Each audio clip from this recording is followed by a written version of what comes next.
Excuse me. What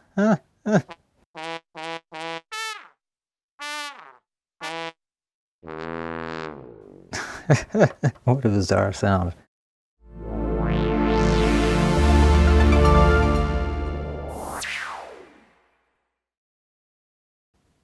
We're back with the E-Mu Proteus that we looked at a little while ago. And the new battery has arrived, the new internal battery. There's 2 in the packet here. Only need 1 of them though. Caution, explodey. Well, not really, it says static sensitive. I'm not sure if it means the battery or the board itself, which is probably more likely.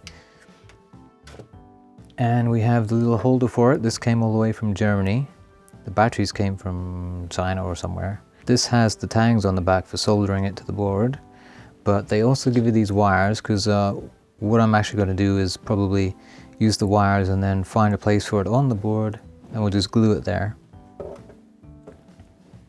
Okay, so we're going to have to go to the workbench for this, but what we'll do is we'll get it open first of all. We'll do that here. Now I didn't show this last time, but trying to remember, there we go. There's a little tab in there and you have to bend it this way, carefully. There we go. Almost there. This side's being a little stubborn. A lot stubborn. There she goes. There we are, okay. Keep that out of harm's way. Now I was going to open it up from the bottom as well. It has the same kind of deal going on, but you know, I'm thinking I might be able to just solder directly to these little tabs that hold the battery in already. If I clip them up high enough, we might just be able to do that. So let's try. I'm going to take this to the workbench because it has an extractor fan. So yeah, let's go to the workbench. Welcome to the workbench. Now we're going to snip this guy off of here, starting with the zip tie.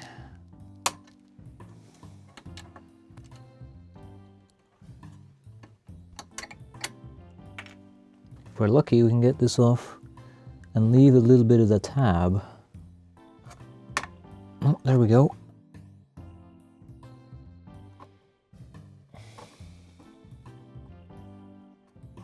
There we go. The battery holder does have a plus symbol marked here, so we'll just have to make sure we match that up. You know, I think I'm going to mount this on its side.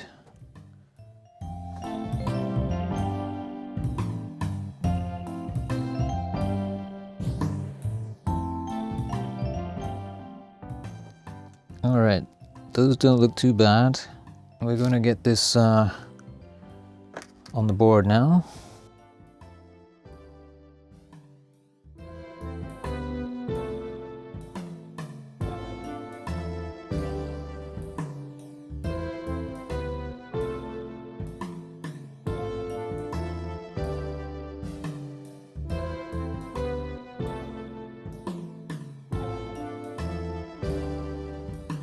I'd say that's a success. It's not pretty.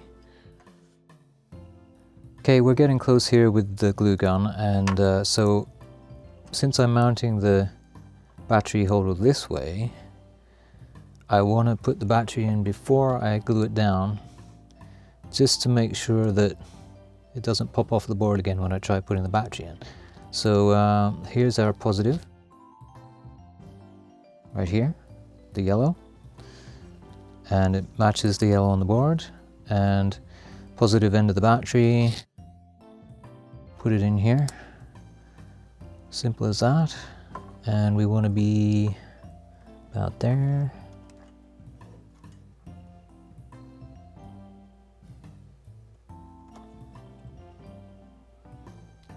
Not too worried about the stuff written on the board there, and this glue is non-destructive for the most part. Main thing is that the battery doesn't rattle around.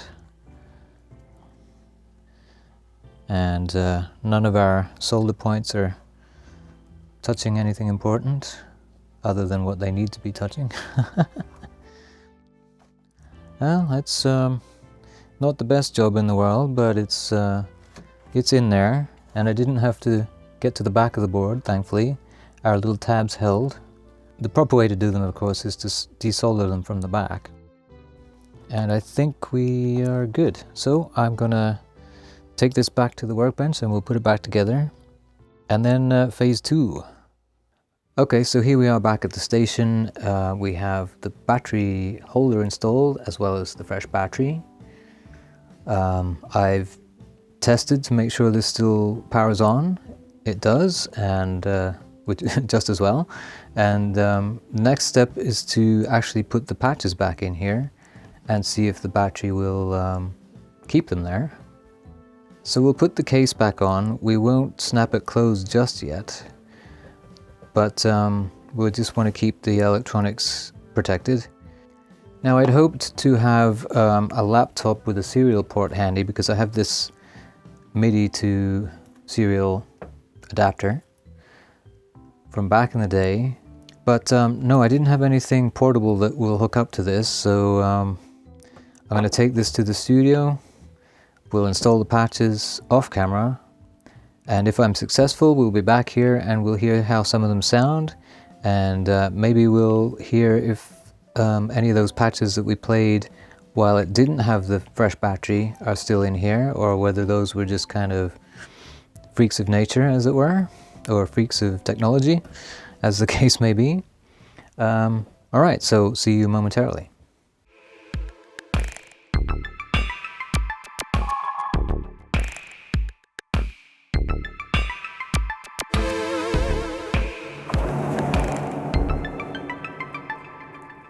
Alright, so we're back, but it's a month later. I wasn't happy with the footage after watching it back. We couldn't really see the screen very well, and well, we're gonna give it another shot here. So it's all set up again with the Music Star plugged in to play the sounds. The actual reloading of the sounds went fairly smoothly. All I had to do was load the Sysx bank into my DAW and then make sure the correct MIDI output was selected. I didn't have to do anything on the machine itself other than turn it on and press send on the computer, and in it went, just like that. So the 250 sounds in the RAM are back in there. I have printed off the patch sheets.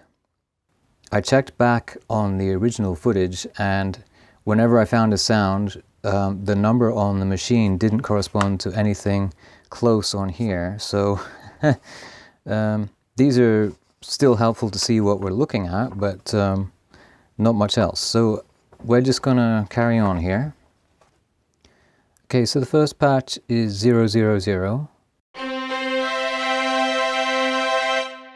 It's supposed to be stereo piano according to my patch sheet, but it is the same as the next patch, which is number 1, and it's called Hall Strings.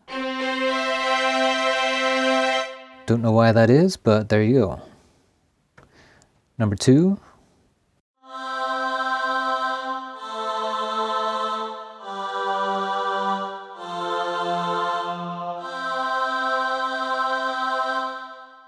Nice choir there.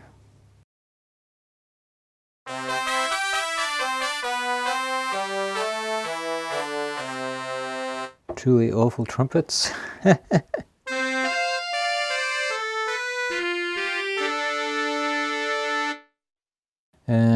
That says it's a saxophone, but it sounds more like bagpipes to me.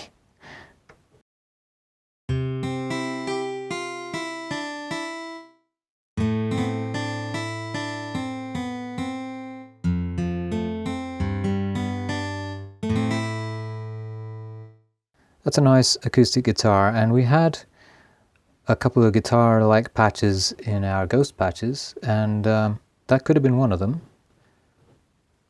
Okay, so here's number 10, and this is Phantazia again.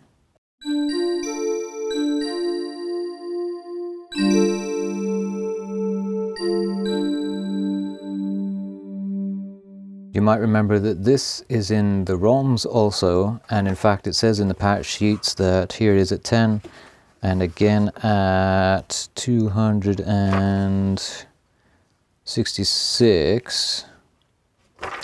For some reason they chose to put it in there twice. Well, it's a fantastic sound, I have to say.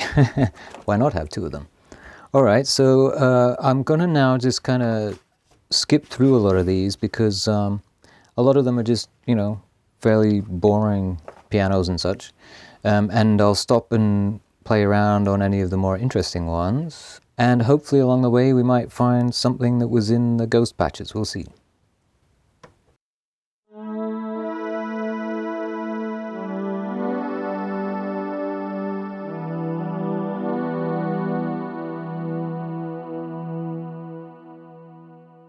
That's quite nice.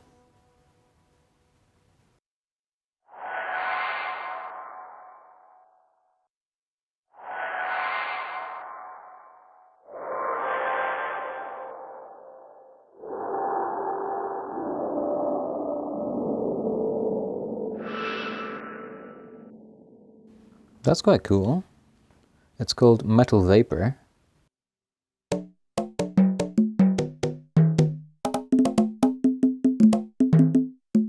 Now that could be the bongos that we had in the ghost patches.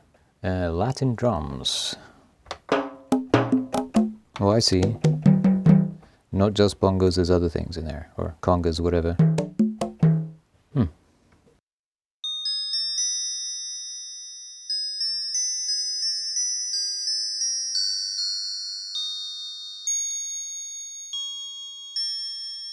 That's quite interesting. It's quite dissonant. It says wind chimes.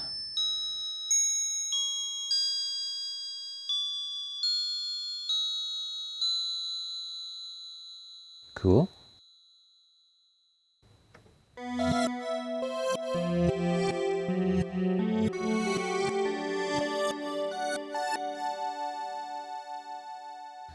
Kind of a little backwards and forwards action going with that one. Space back guitar it's called. Ooh, now.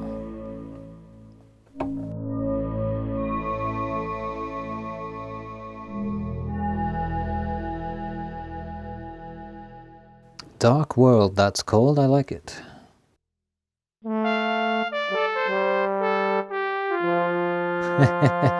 That one I don't like so much. Ooh, that's quite nice.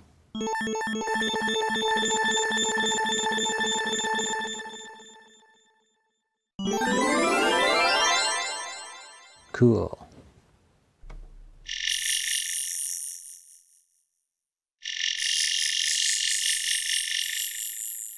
This one is fittingly called Insects.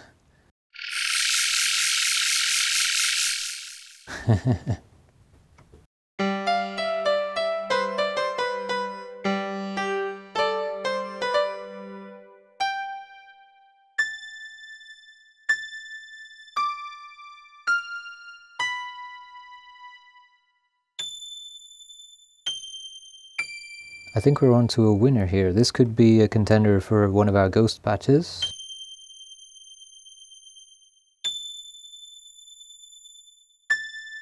You hear the attack of the piano itself, and then this kind of sustaining note in behind.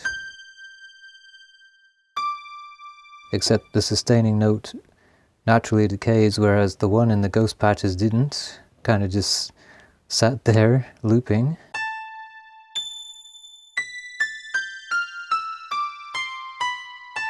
So that is called Vibrant Piano, number 80.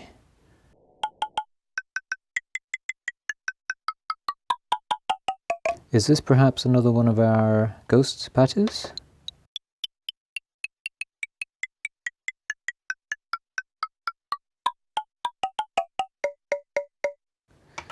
What is that called? Conga block.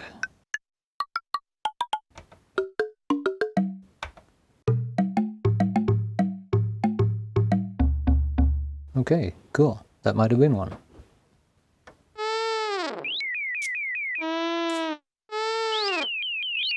What on earth is going on here?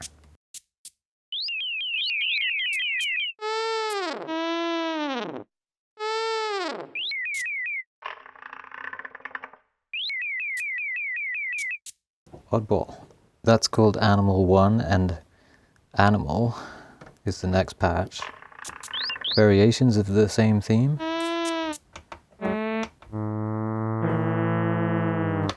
Gosh.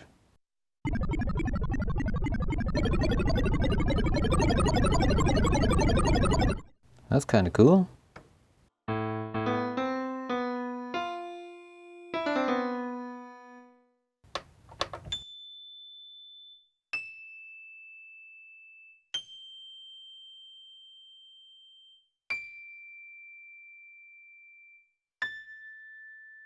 This could be another potential match for our horror piano.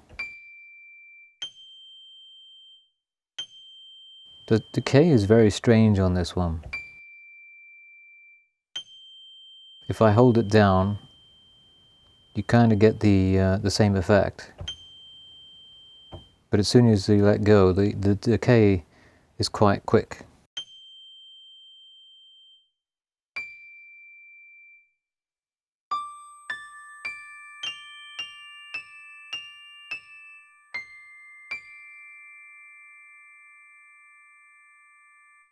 That's a contender for sure. Clicky Keys, number 216.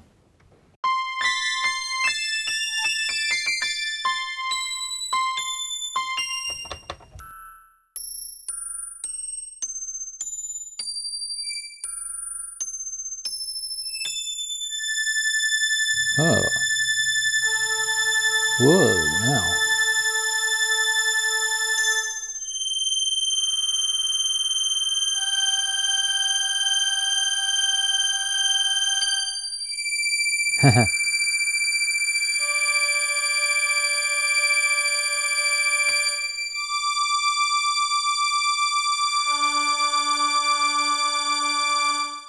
That's worth the price of admission. 218 oct disp 4V, whatever that means. It's got a bunch of samples kind of stacked and coming in at different times.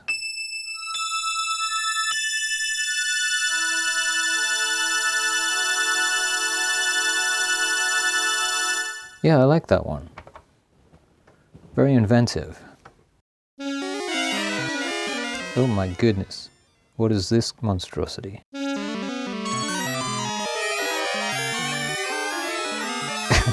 No thank you.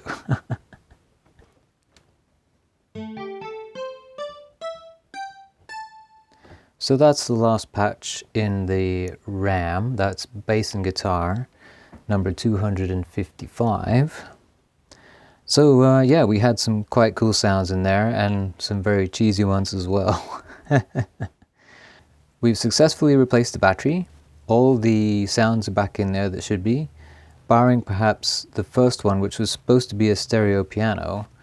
Not that I'm bothered, because there are enough other pianos in there, including those two that were quite close to the horror piano from our other episode. Any synth that has 2 copies of the Phantazia patch can't be bad, can it? So again, thanks for watching.